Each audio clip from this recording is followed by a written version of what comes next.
well. We had a Bangladeshi candidate call last week. I don't think we got to meet then, but I'm thankful to meet you today, and thanks to Firoz for that. Yeah, it's a Wonderful. pleasure. Yeah. Okay. Okay. So we are welcome to Canada Bangladesh Social Justice Action Research Alliance. So we organize critical and courageous conversations about issues, local issues, global issues that are connected to equity, fairness, and social justice. The reason why we think that the federal election of Canada 2021 is incredibly important for us to understand critically that what is at stake, how does it matter, Yeah. why we all different communities should actually think about what are the things that we should think about. And obviously, Canada is notorious, particularly the Liberal Party, of excellent PR campaign. So Yeah. let's try to find out that election is not only about PR, it's about policy, it's about platform. So we are hoping to have a conversation, dealing with some of the policy issues, more like platform issues, not essentially pleasantries, not essentially, okay, what does it look like, right? So, Namir Bhai, Faiz, Yes. welcome to our conversation. Thank you very much for making some time for us. It's my absolute pleasure to be here, and thank you for hosting this conversation. I think it's an important one. Thank you, Firoz, for having us today. Thank you. So the first question, I'll start with Namir Bhai, then I can come to Faiz. That could you tell us about who you are? You're a Bangladeshi Canadian that we know. Yes. So for our audience, that how did you get involved in politics and why NDP? That's an interesting tale, but because when I came over to Canada, I was an international student, and I was one of the first international students to be elected into student government, vice president university affairs at the University of Windsor. And that was during the Mike Harris years. There was a lot of, it was a conservative premier who was slashing education. So I was thrust into the forefront of not only defending international students and making sure that they weren't gouged at the university, but defending all Canadian students moving forward. But as you know, in Bangladesh, it's very much the politics, the cult of personality, but not ideologies per se, or wasn't back then. And I didn't quite know where I fit in into the Canadian spectrum, so I actually hung out with a lot of conservatives, and very quickly realized I wasn't a conservative because they were trying to wedge on things like Aboriginal issues, and I had already known a little bit about what was going on with the Aboriginal communities here. It wasn't right, and they were still trying to capitalize on that politically. And the Liberals, who I joined for a bit, they took my money. They wanted me for convention purposes, but it wasn't a real engagement. And I kept on running against liberal insiders. It was very much a old boys club that was on campus, tied in with the broader liberal network. And it was only after I got into out of student government that somebody said, "Why don't you try the NDP?" I volunteered in Niagara West after Herb Gray was after he passed, with a gentleman called Brian Massey. We helped nominate him, and he ended up winning that election. That was in the early 2000s. And I've been with the NDP since because it was a really good ideological fit for me in terms of that balance between not just the social justice side of it, but also the business and the economic side of it. I think there needs to be a better balance in those conversations, and I found it in the NDP. So that was my start. And then afterwards, I ended up, after graduating, I did my undergrad and my master's in political science. I moved out to Alberta, where I worked with the Alberta NDP, the legislative caucus over there. I worked in the legislature as a policy advisor. And I also worked with Rachel Notley prior to her becoming premier. I was there when she was elected in. Her husband, Lou Arab, was my chief of staff prior to that. And I got to see the NDP rise and push forward in a very conservative province. And a few years later, Rachel took government, which was amazing to see. And I know in 2023 she'll take government again. So I've been involved for, I would say, 20 odd years with the NDP in a variety of capacities. Thank you, Namir Bhai. And we will ask you some more challenging, difficult questions that we Of don't course. always want to address. Yeah. Faiz, please tell us your story. Who are you? How did you get involved in NDP? Well, I immigrated to Canada about 20 years ago with my family. At the time, I was about 10 years old, about grade five, and I studied in Toronto and went to university in Wilfrid Laurier. I studied global studies, which is more international affairs, political science. It's in the city of Waterloo. And from there, I started my career off doing a lot of business development all around Europe and Asia.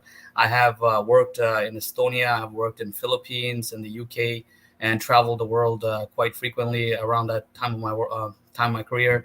And then I joined IBM as a business analyst, where I currently work. And and I've also ran in the past election, as some people might know. And so how I got to NDP was a dear friend, a family friend of ours, Dolly Begum. At the time, she was launching her career, and it was a very difficult campaign at the time, because we didn't know the future of a Bengali candidate. We didn't know the future of NDP campaign, and we didn't know how hard that fight was going to be. And it was a very, very difficult fight. It was a very long campaign. And Namir and me, we're having a very, very short and sweet campaign. I wouldn't, sweet is not the right word, but we definitely have a very short campaign. And that one was very, very long. And it was like about 10 months to about a year that we campaigned for Dolly Begum. We made a lot of phone calls. We not locked on a lot of doors, and we tried to engage a lot of different communities. And at that time, I do feel like the Bengali community was more reserved, and they were not so open to having so many Bengali candidates. And her journey was definitely very, very, very difficult at that time. And being a female candidate as well, on top of that, it was a very, very difficult journey. And a lot of us close to her had recognized that journey, and we definitely appreciated that. And it definitely motivated us to help her, and to kind of follow through with pushing towards more candidates that are similar to her, and that can actually be a very very good candidate for our community, and bring a lot of respect for the Bengali community as well. So that's when I got involved with the NDP, and thankfully she won, and it was a very emotional moment for a lot of us that worked very hard in that campaign. We're very delighted, and we wanted to make sure that we continue that movement forward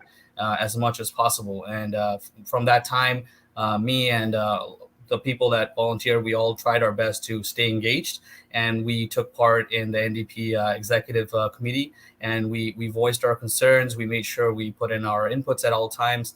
And from there, the federal election was happening, and that's when I decided that, it's time for me to also step up and make sure that we keep encouraging other young people to step forward and make sure they voice out their concerns, and they represent our community as well. So that's how I got into the NDP as well. Yeah, wonderful. I also had a chance to campaign for Dolly, and it was really an exciting moment, particularly given that she's the first ever Bangladeshi to actually go to a Canadian parliament. So obviously that's, and also I had an opportunity to know a lot about the politics that.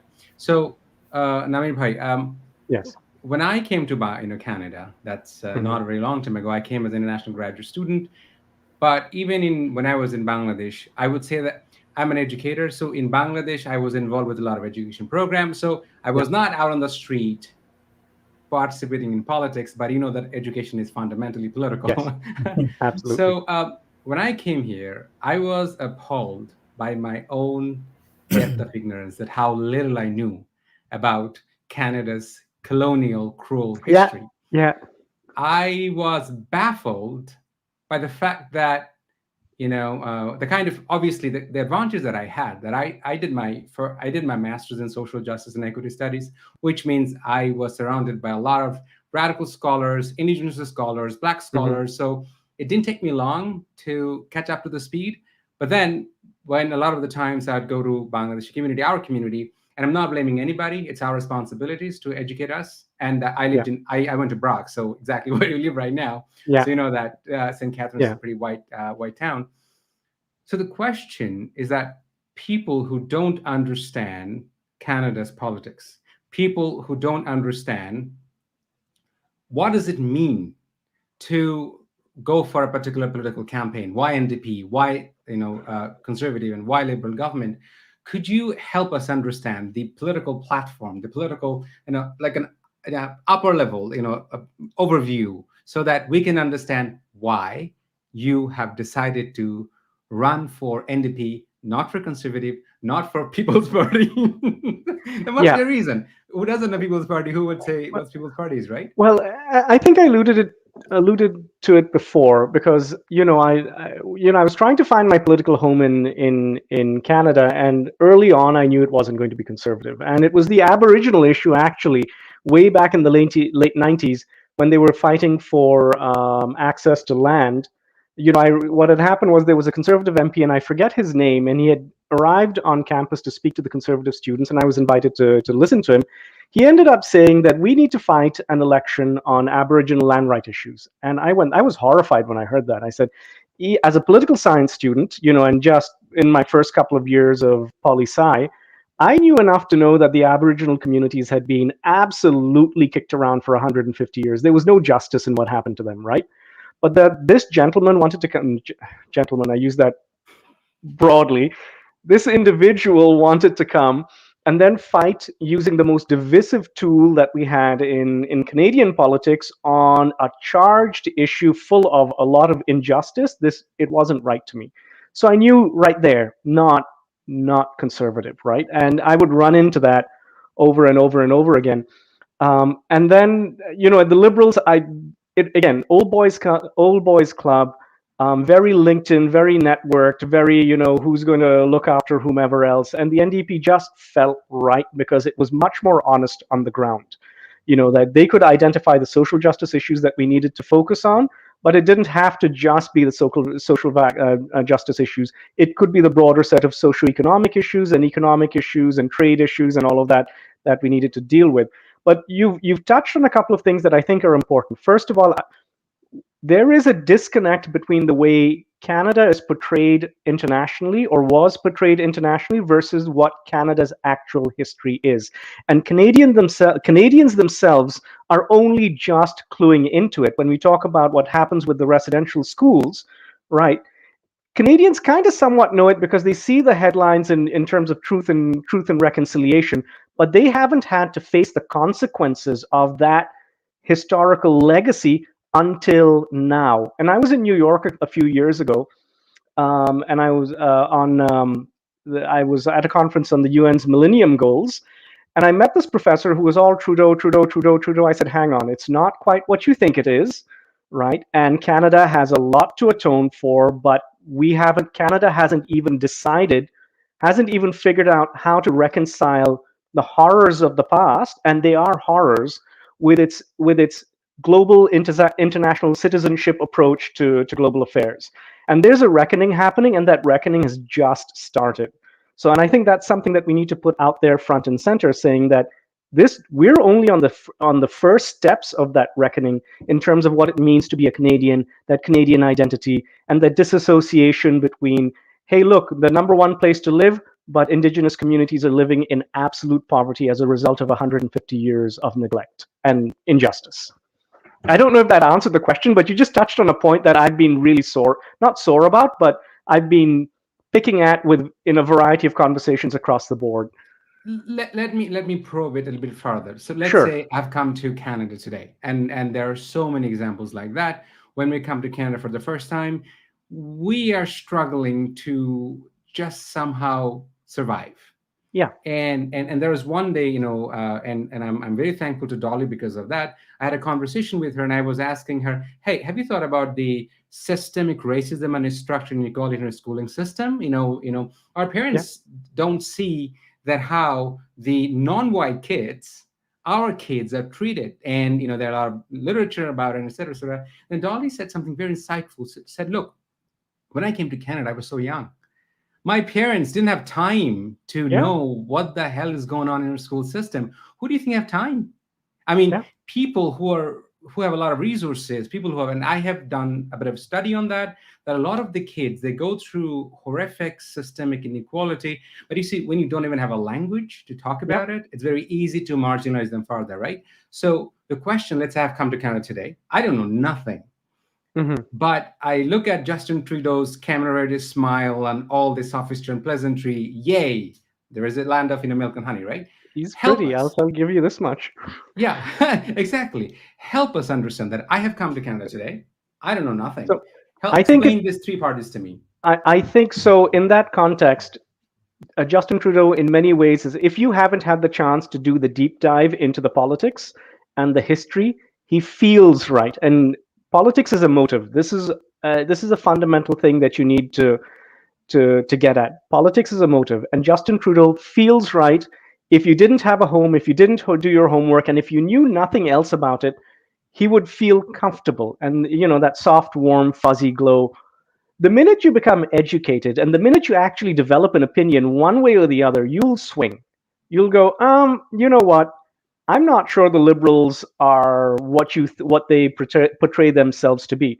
But that education can swing a couple of ways. They could say, oh, hey, look, I don't like the lefties. I don't like this, this socially irresponsible, fiscally irresponsible approach, and you may end up with the conservatives. And Stephen Harper built the Conservative Party, the modern Conservative Party, in that Big Tent conservative approach, where his fundamental approach was that the average Canadian immigrant is actually quite conservative, especially socially conservative, right? And he wanted to bring them into that tent. And that's something they lost under Andrew Scheer, and Erin O'Toole is trying to bring back.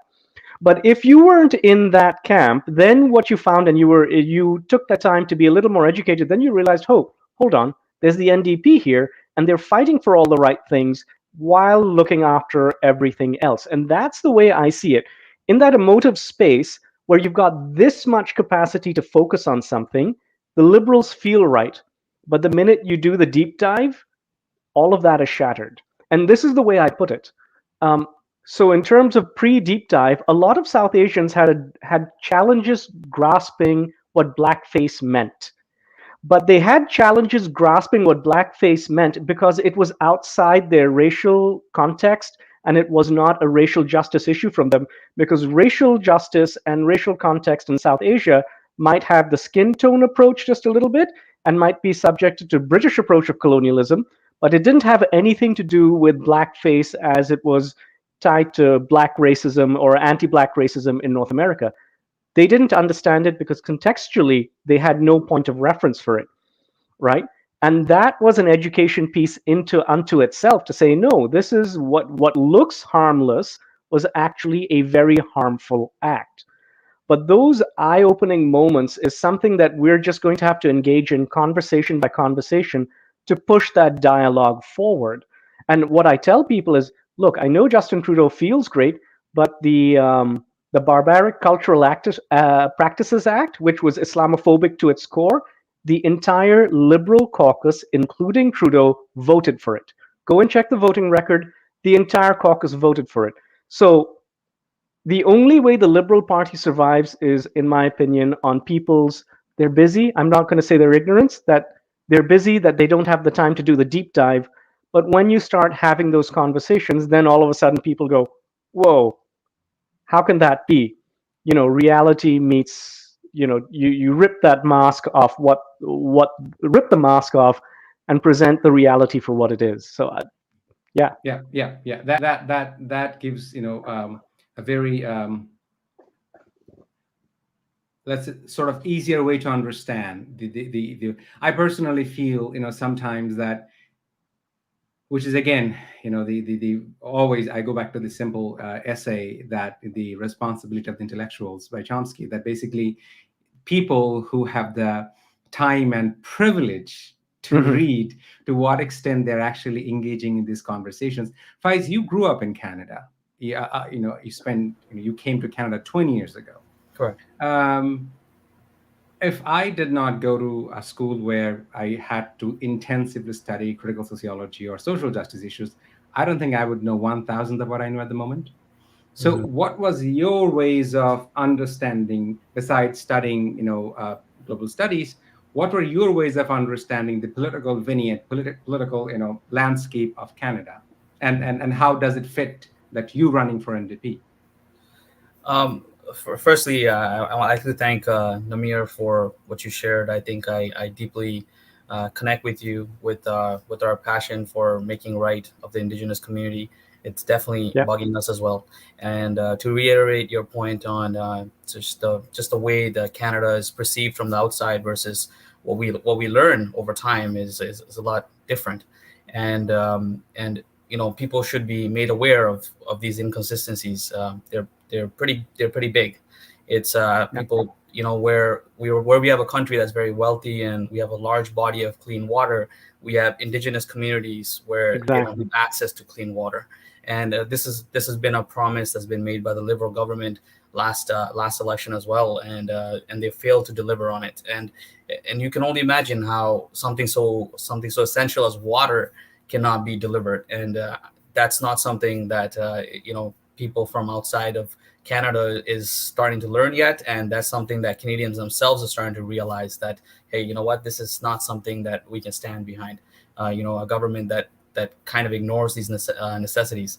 So thank you, Namir, for bringing that back up. And just to simplify it more for maybe people who are more new to Canada and want to kind of learn the differences between the parties, it's important to share that when we came to Canada, we envisioned Canada, like Namir mentioned, with a set of values that we see in Canada abide by, and these values are like free healthcare and a lot of social services.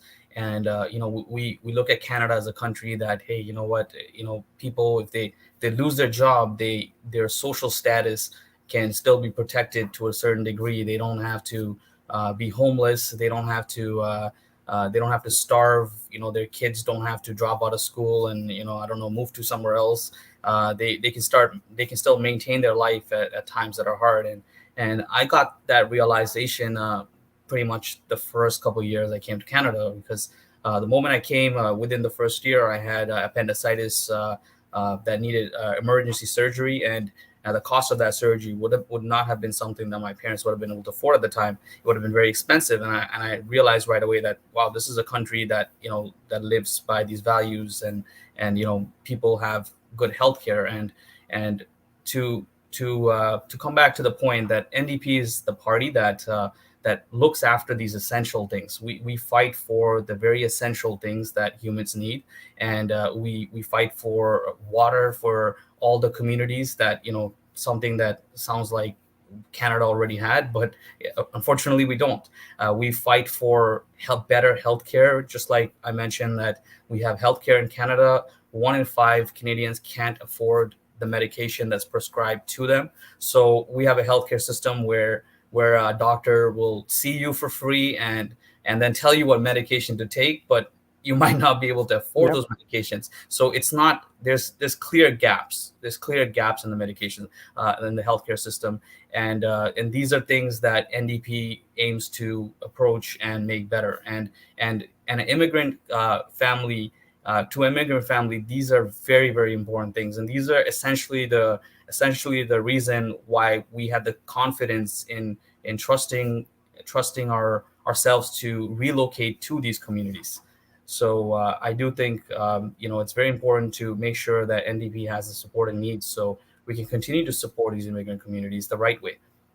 And I'd just like to add that even what we have right now is an NDP creation coming out of Tommy Douglas's government in Saskatchewan, right? Because it wasn't always socialized healthcare like we have right now, or semi-socialized healthcare. It was something that Tommy Douglas, the founder of the NDP, pushed out of Saskatchewan and then pushed onto the federal government. So when we talk about healthcare, I talk about the impact of the NDP in creating the system that we have right now.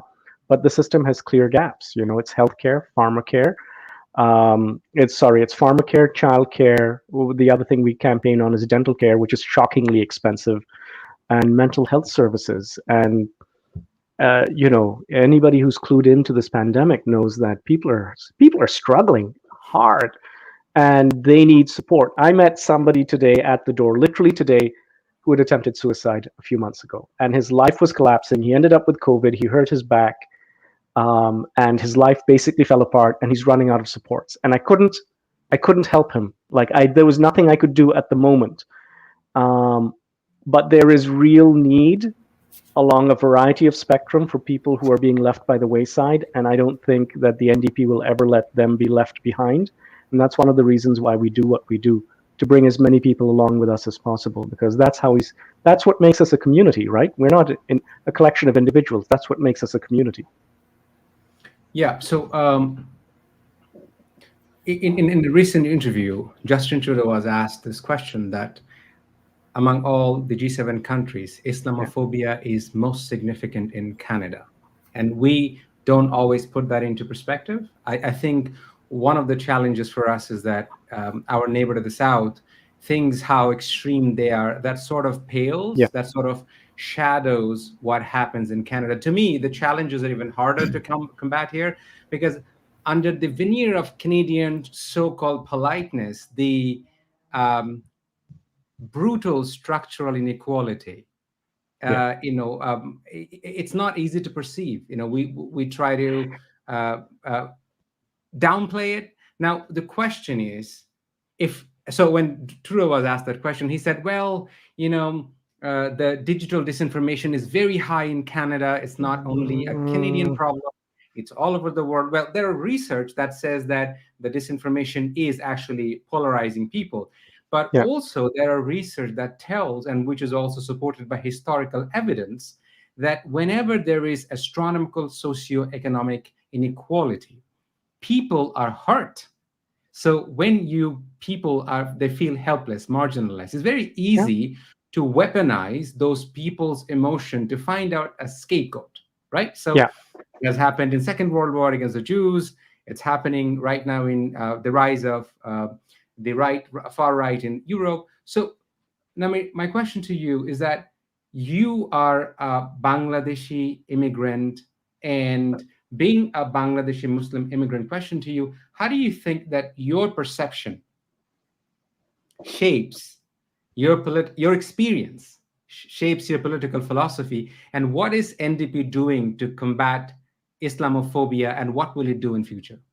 So I think Islamophobia is one of those pernicious things that that's a really complex question. Look, I'm going to personalize this a little bit. Sure. This is my third federal election. I ran back in 2015 first when Tom Mulcair was there, right? And the reason when I was voting, everything when we were campaigning, everything collapsed the minute 10 days before the election, he decided to make the hijab a policy issue, right? A political issue.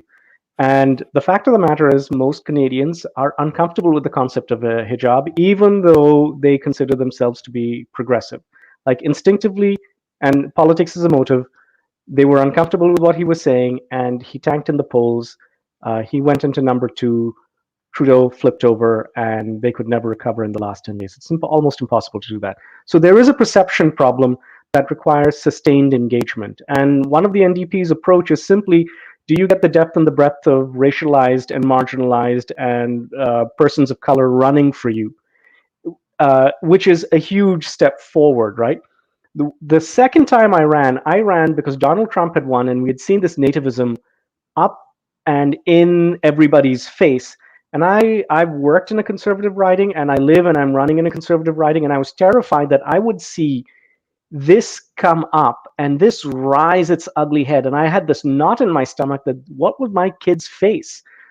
So what I said was, I'm going to make this choice that I'm going to run, and I'm going to run because I need to show people door to door that immigrants and persons of color are not what they think they are. That once I've stripped away everything through conversation after conversation after conversation, they will have nothing left there. And that is what I did.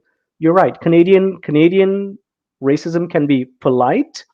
And I will say, with the exception of one door where I got called a racist, and that happened in Grimsby, everybody else was unfailingly polite. The visceral reaction that I was expecting wasn't there.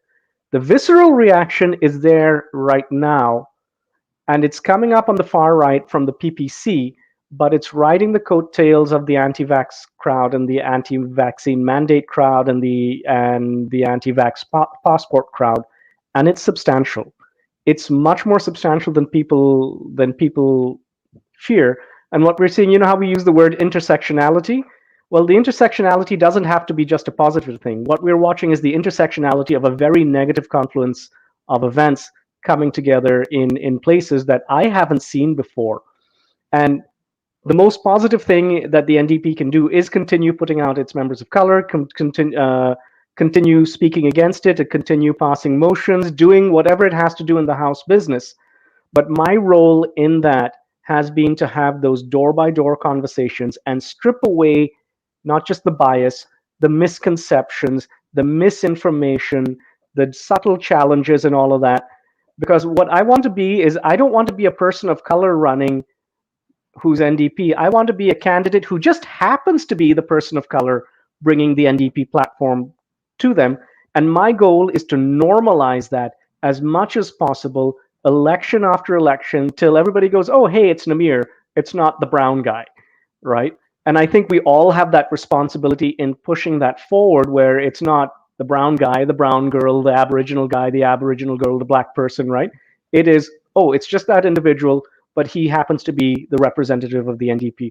So it's a really complex set of dynamics that have unfolded over the last 6 or 7 years. It's gotten uglier here, and I'm determined, and just on my behalf, and I'm sure all the other NDP candidates are, to confront it, but not confront it angrily, but rationally, and say, here I am. Tell me what you got to say, and we'll have a conversation. And conversation after conversation after conversation, we'll pull it apart. So that's my approach. I don't know if that made sense, but that's my headspace. I mean, obviously, it makes a lot of sense that once you get to know people up close, it's very hard to dehumanize them. Yep. And one of the things that I wanted to add is that just in June, the Muslim family in London, Ontario, just a city away from where I live, was brutally murdered. Yes, yes, I know.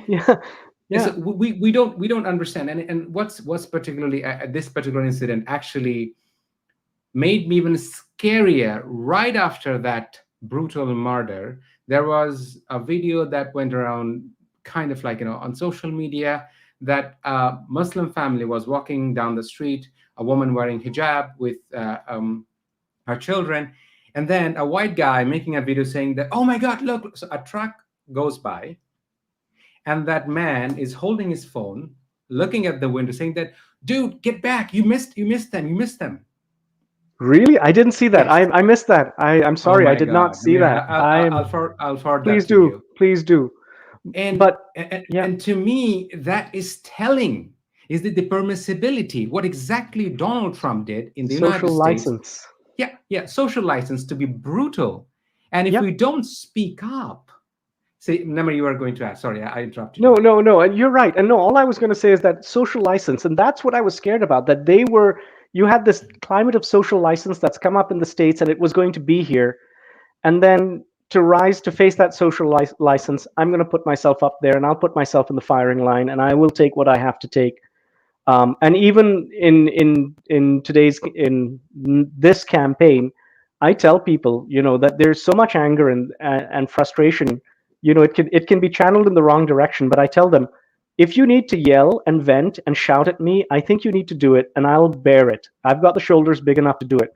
But once you're done, let's have that conversation and let's talk. And this is my standing offer to everybody, regardless of political stripe. And I had one guy sound off on me for 20 minutes on the phone, and I said, it's good, get it off.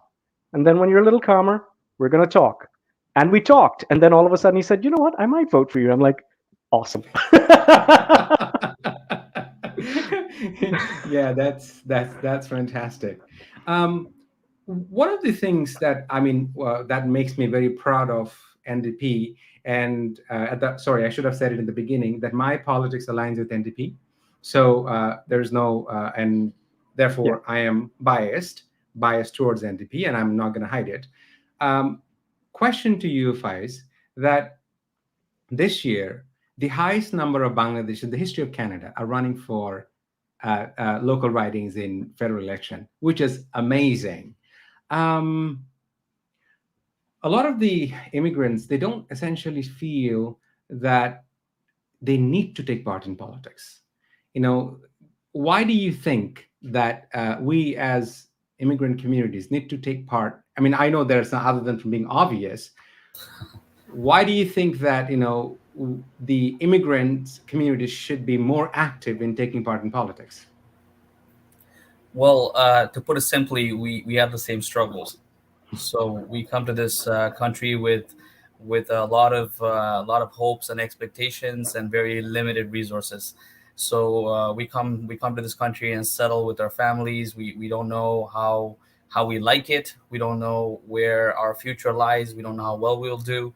My dad had a very executive job when he was in Bangladesh, and he came here, and he faced like a lot of struggle finding a good job that kind of matched his skill set. And that's very common with almost all immigrants who come here and realize that the skill sets that they worked their whole entire life to develop is not being recognized, is not being credited for. So there's a lot of, and obviously the whole affordability aspect of it, and not the equal job opportunities, and and educational discriminancy for their kids as well. So just overall, we as immigrants face a lot of the same issues. So it's very important for us to come together and highlight these issues. And unfortunately, like we covered before, that oftentimes we're not privileged. So we are too concerned with paying the bills and just making the ends meet, and we don't get a chance to discuss with each other and mobilize together for these issues that we share in common. And what do you think NDP is doing differently compared to Conservative Party or Liberals to actually reaching out to these marginalized communities, extend resources? Because, I mean, if you don't have that experiential understanding of a certain marginalization, good luck reading all the books you want to read. But I don't know to what extent that will give you a holistic understanding. What is NDP doing differently, you think, in your eyes, that encourages more marginalized community members to take part in politics? Well, I think firstly, it's what Namir said. We NDP as a party is choosing to promote different communities. So we're choosing to we're more open to having more representative from different communities, a lot more female representatives. And this is something that Namir can probably speak on more when he worked with the liberals and conservatives, that they're not so open to, right? So it's more NDP that's more open to allowing that diversity. So I think that's very, very important. And another thing that I believe NDP does that directly or indirectly helps us is that they're standing up for the indigenous communities. And I think it's very important to, as a country, recognize the wrongs, and first recognize and then try to fix them. And I think that is a very big challenge, and it's an up and coming challenge to kind of get everyone to accept as Canadians that we have wrongs that we need to recognize. And that itself is something that will help with the Islamophobia and bring better equality, and let people have better conversations with the mirror, that what, maybe I am being wrong here, maybe I should be more open-minded, maybe I should get to understand your culture better, and understand and humanize and be relate to you as more humans, and instead of thinking as that brown individual or someone else. So that's I think it's very important to recognize the wrongs as a country. And I'd just like to say the candidate search mandate within the NDP was explicitly to look for marginalized community members, persons of color, women, people with disabilities, etc. And I believe that in terms of the total number of candidates, so well over 70% fit into that category. It's probably one of the most diverse slate of candidates you've ever seen in a Canadian election. Though I'm going to say, in terms of raw outreach, I do think that the Liberals have a fantastic job. Have done like raw outreach, meaning not necessarily in terms of people understanding what the Liberal Party hasn't or has or hasn't done, but their outreach to tap into immigrant communities, because a lot of the original immigrants in the 90s onwards came under Liberal programs, right? And they understand that, they recognize that, they're very grateful for that. And there is a lot of residual, I guess, positivity, to that. But I think it's a huge step from there to critically examining what the Liberal Party is. And I'm not sure that our immigrant communities are necessarily doing that. And the NDP is trying their outreach better, but it's, when you talk about brand loyalty, and I hate to put it in terms of marketing terms, but that brand loyalty with some of the other parties is older, it's much more sustained.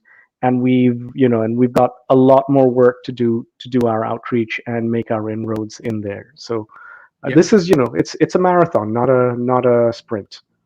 Yeah. Now I'm going to ask you, a question that most immigrants, at least that's what I've seen in Bengali communities, that we hate. That's it. But I think some uncomfortable questions that are important to understand our own subjectivity critically.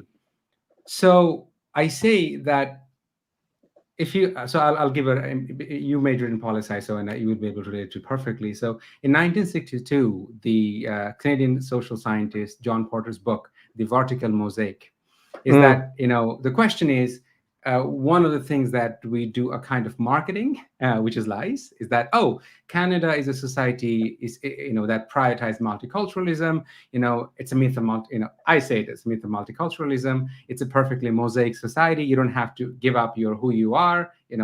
But it's interesting that in Canada, on 1/3 of the population are so you see the member of parliamentarians or the representatives from different election, you will see a disproportionate representation of white men in different election, different positions in being elected. But I think what you just have said about gratitude or brand loyalty, however we want to put it, is we have to do a lot of decolonizing our psyche.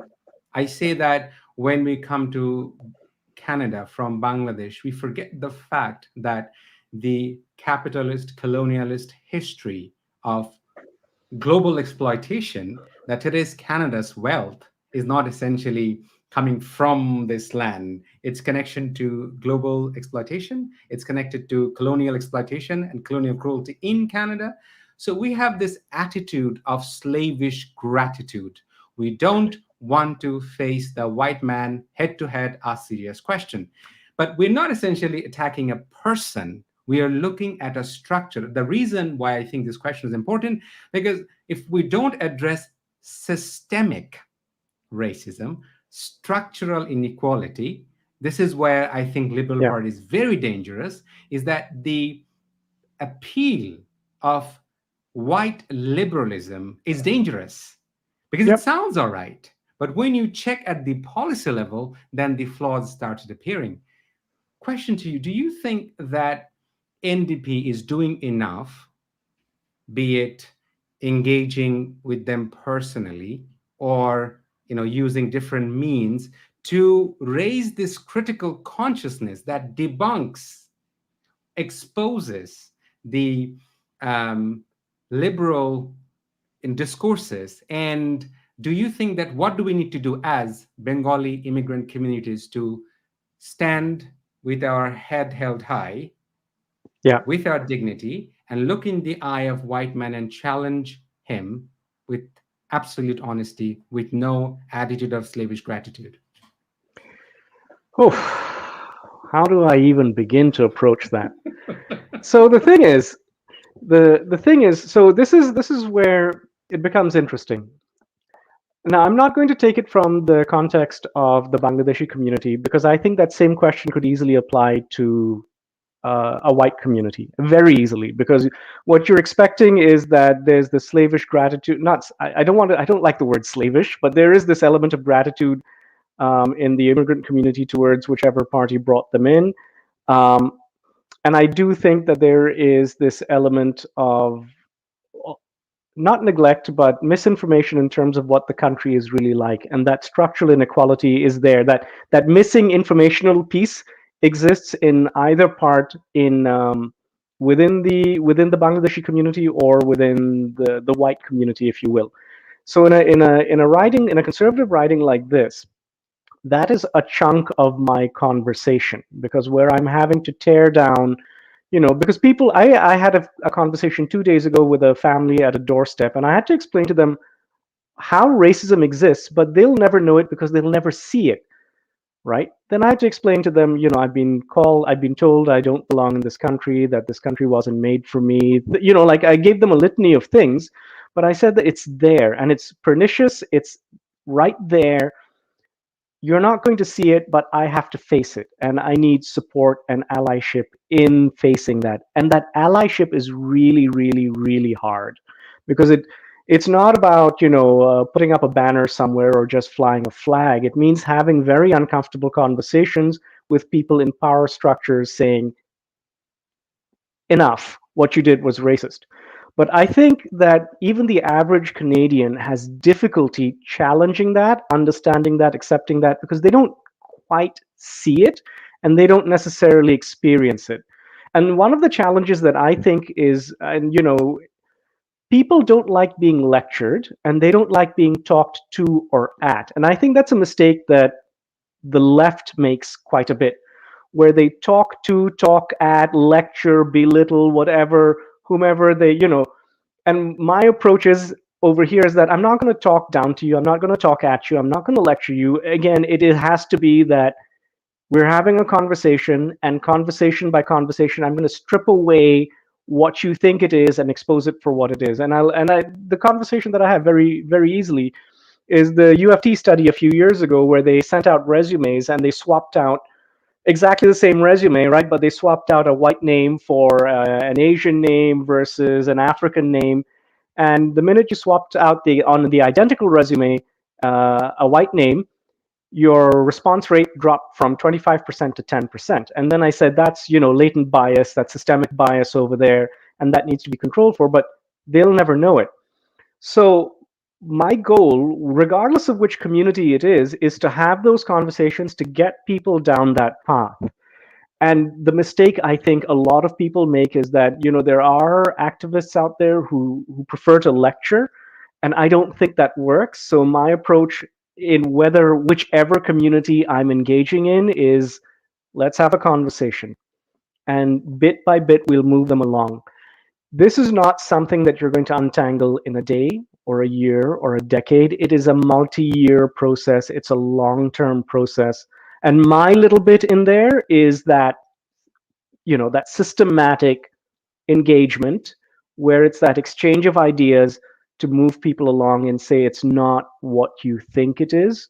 And this is how you might want to look at it. And this is my experience in here. So that engagement needs to happen. And I definitely think it needs to happen with the NDP, because at the NDP or any political party, we go to policy first. This is the policy and whatever else, right? But the approach has to be deeper than the policy. It has to be the contextual setting. It has to be within the values context. One of the very first all candidates I went to 3 elections ago was a forum of conservative Christian church-going voters, and they had invited me to an all candidates, and I knew I was the enemy right off the bat. Left of center, potentially communist, potentially not Christian, brown person who's coming in to speak to us. And I flipped the script. What I did was, I didn't, everybody talks policy. I said, I started with the fundamental space of what our values are. What are our values? How the policies help us attain our values?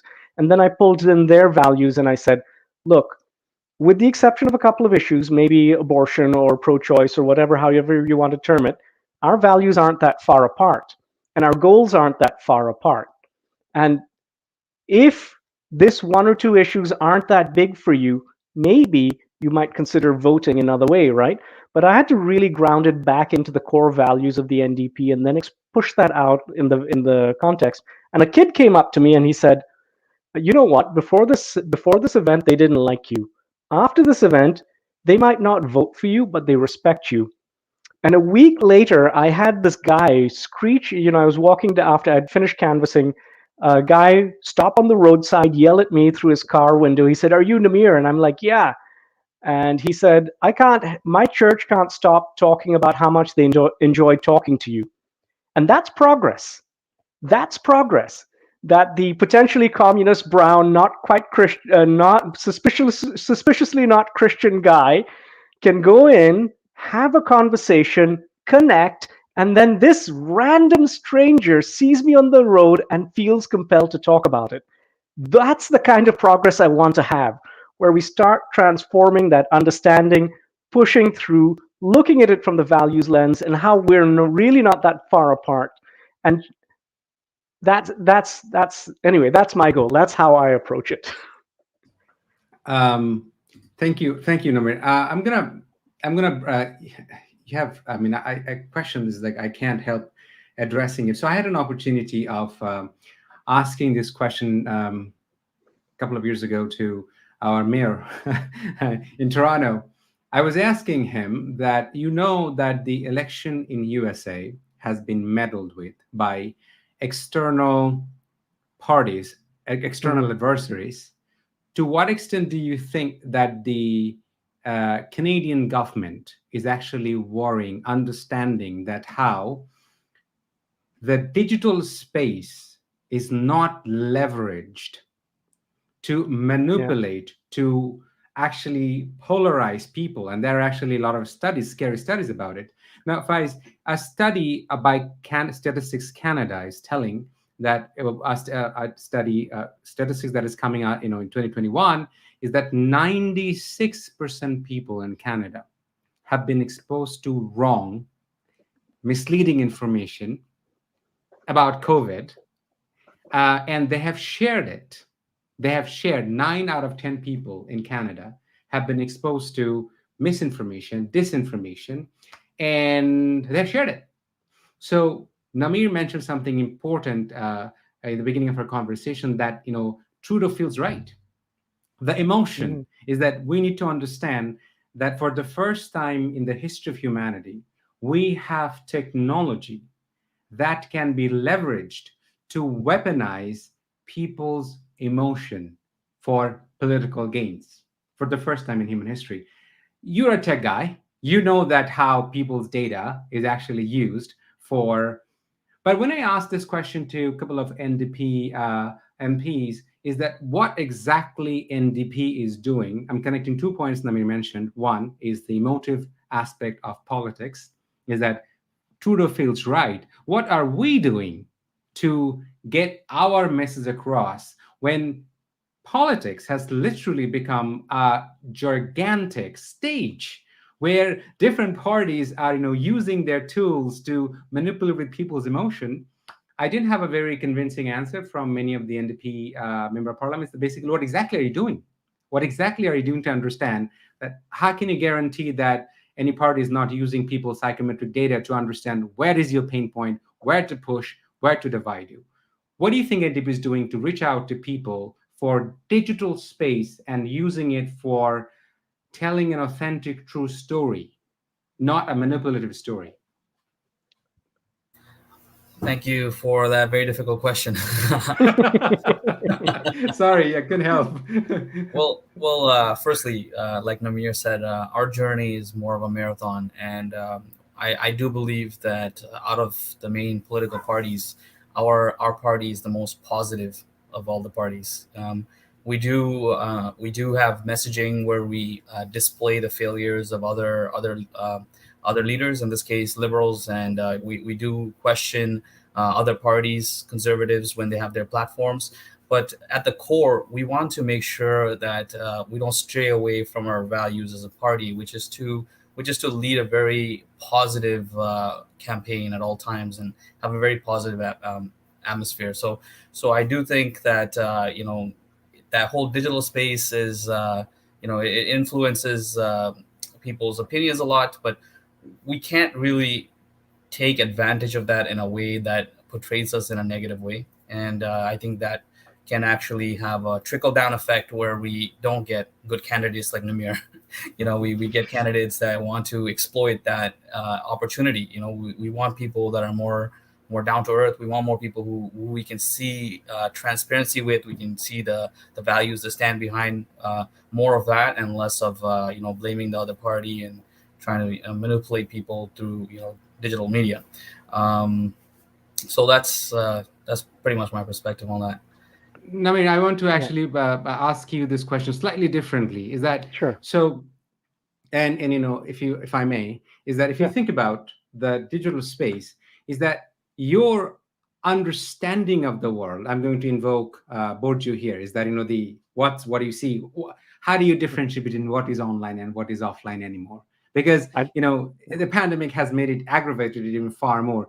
I agree with Faiz that NDP is positive of all the parties, but if we are, Marshall McLuhan, medium is the message. Yep.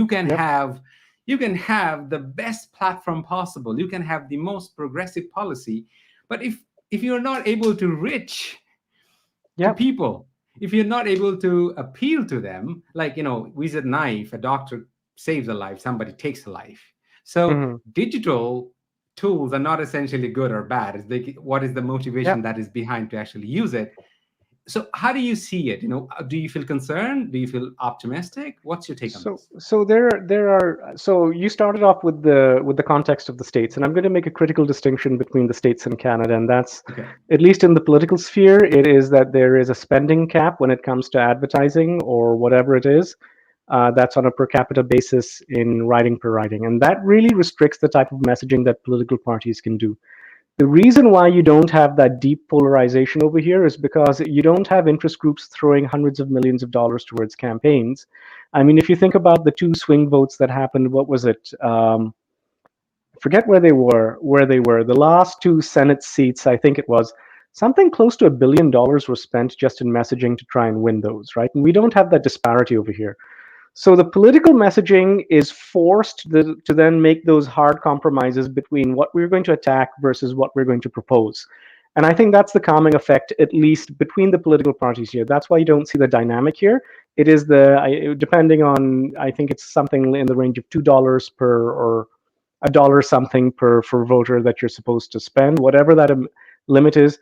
That is a real constraint in terms of that hard messaging that you see in Canada. The second element is a lot tougher because a chunk of that messaging can be amplified via your social networks, and no political party has control over that.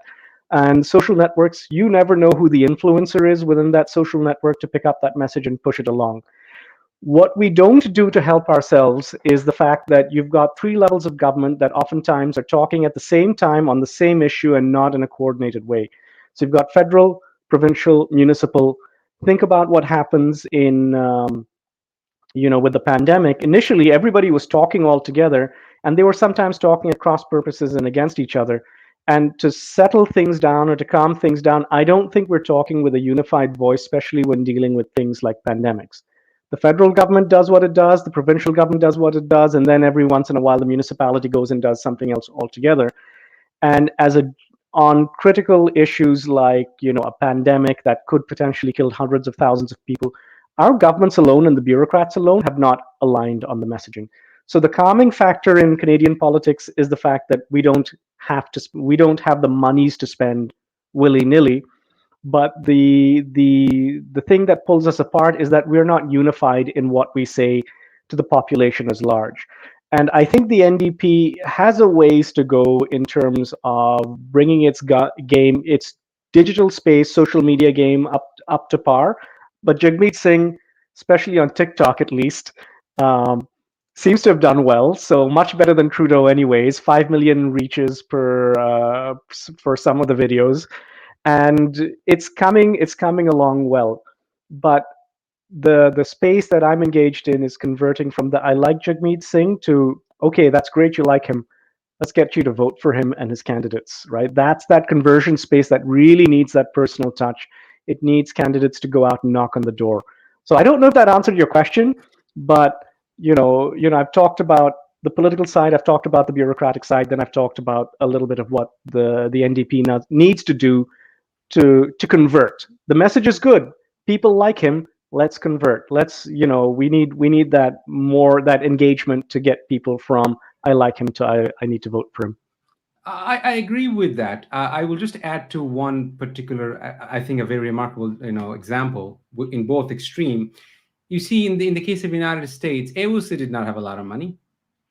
No. So even so, AOC would not be AOC if she did not have this tech savvy team Yeah. who were able to. It's not essentially only dependent on money. It's about, are we tech savvy enough to take the battle, the combat? Like, okay, I'm gonna fight. Yes, there's a expenditure cap, but what I do on my volunteer time, how am I using actually volunteer resources? But at the Hmm. same time, the other extreme is Donald Trump. You Yeah. couldn't have a Trump without a Twitter. Some man No. who used a bunch of tweets and Yeah. sent nearly 500,000 people to Capitol Hill. I say this question because my doctoral dissertation looks into how computational propaganda is used actually for political polarization Yeah. and science denial, which is actually an existential threat. So I think political Hmm. parties need to take closer attention to that. So, Faiz, a very practical question connected to your writing, that if you're elected to the office, what are some of the concerns in your writing you think are not being addressed, and you look forward to addressing if elected in the federal election? So I think some of the bigger issues is firstly, to give some more context, is Scarborough is a riding with a lot of immigrants, a lot of new people, new Canadians, new people is coming here with their families, a lot of new students. So it's very important for any representative in Scarborough, and hopefully me, to work with the diverse communities to try to better understand their needs. Right, every community has different needs, and we don't quite understand them, and that's one of the most beautiful things about Canada is the diversity. But we have to protect each diverse community, and we have to give them all support. And I think NDP candidates do a great job. Dolly Begum recently, she passed the bill for the Philippines Heritage Month, so or Philippines Heritage Day, I believe. So we have to work with the different communities, and we have to represent the different communities. We have to show why they should be valued, and we have to work with them to raise their concerns and provide them solutions. And as a whole, like one of the issues in Scarborough Center is affordability. Um, so ever since I moved into Scarborough 20 years ago till now, uh, everything's prices have risen a lot, from basic groceries to rent, and the income has not really the income for everyday people has not really gone up much since then. So people are not really in the best spot. They're having to choose between prescribed medication and grocery, and they most people in Ontario. And particularly in Scarborough, live paycheck to paycheck. So during this pandemic, a lot of people suffered a lot, and they are actually in a very bad spot. And the Trudeau government wanted to give people like $1,000, and NDP is the party that fought for Yeah. it to be $2,000. And even then, a lot of people are struggling. And I can only imagine how people could afford the basic groceries with just $1,000 a month. When I hear so many stories of people struggling so much in Scarborough. So the things that I would definitely focus on is working with the different communities. I will definitely focus on making sure that there's better jobs in the Scarborough Center, and I do think I can tie that with more sustainable transportation in Scarborough, and I think Scarborough can use a more sustainable approach to how our transportation is. How transportation should grow, and I think that can definitely bring a lot of jobs to Scarborough, and help with a lot of the better jobs and better higher pay. And there's also another concern that I'm hearing a lot more nowadays is it's with uh, it's with a lot of empty apartments that are just Hmm. empty, and we have homeless issues in Toronto. So I think we need to crack down and make sure we make sure that everyone actually has an apartment they can stay in. Everyone has a home, and I think the government needs to take a very strict approach when it comes to Scarborough and the housing crisis that we face here. Thank you, Faiz. Same question to you, Namir. So my approach has always been, I'm a progressive candidate. I'm a person of color. Well, actually, don't go out and say I'm a person of color. People see it, right? But it's always been the bread and butter issues of the writing. I know, so it's a split between urban and rural. Agricultural issues are big here. Our farmers are going through a bit of a tough time, and farmers are having difficulty putting, succession issues in terms of transferring their land to their kids. So things like sustainable farming practices, pan Canadian food strategy, succession practices, protecting supply chain. That's a large chunk of the messaging in an agricultural writing. Then I do talk about straight up pandemic support in terms of how we need to move forward, and still protect individuals and businesses, post pandemic economic growth and rehousing manufacturing, at least for the essentials back in the area. This used to be a manufacturing hub. And all of those jobs, tens of thousands of jobs, have gone to China over the last 10, 15, over the last 30 years or so. And when the pandemic hit, what I talked about was how there were empty shelves, and because of a supply chain disruption, nothing's made here anymore. So we need to figure out how to bring that back and bring back the green jobs and the green economy. especially with things like making zero emission vehicles here, in terms of net zero homes, in terms of home retrofits, renewable energy. Most people don't know this. I'm actually an energy policy specialist. I used to be a senior advisor with the Ministry of Energy over here. So, and I've done things on the hydrogen economy and hydrogen regulatory structure. So I talk about how there are job opportunities around that. We talk about climate change quite a bit, because climate change, because it's agrarian, climate change has an agrarian impact. Ice wine is a big industry here, and it needs 28 days of negative temperature grapes before they can be picked and harvested. And what I talk about is, if we had climate change and we didn't get those 28 days consistently, then that's the entire ice wine industry that's just gone. So there are real impacts. And then I talk about, filling in the blanks, the gaps in our social network. That's pharmacare, dental care, child care, and it's a good thing that you mentioned transit, because transit has turned into a bit of a local issue. We've grown as a community, but it's not very well connected. And if you don't have a car, you're basically stuck. You're done. There is no interregional transit system, and that's one of those things that we also talk about. So those are the issues that I bring to the table. And then along the way, we have the other conversations in terms of how the political parties are and what they message versus what they haven't delivered. And I just happen to be a person of color who's delivering that message to normalize all of that space, right? Because there is some diversity here, but when they say minority, I am the true definition of a minority here. And when I first moved here, it was something else altogether. Like I'd go to the superstore and I'd be the one person. When did you move in there? Sorry. 10 years ago. A little over 10 years ago. And beautiful little town in Grimsby. I knew nothing about it. But it was a shock. I had never been so. It wasn't isolated until I tend not to be self-aware until I am self-aware, and then I feel awkward. So I try not to be that self-aware, if that makes sense. I don't know if that made sense or not, but it can be isolating when you think of yourself as an individual, the only person who looks like that in a crowd. And I've had some interesting conversations in that space, but that's for another day. Yeah. I mean, after you're done with this election, maybe you'll be an awesome conversation topic, that basically the politics of climate change in the Canadian context. Yeah, I think that's a fascinating topic. Yes. Yeah, and particularly coming the upcoming COP in November.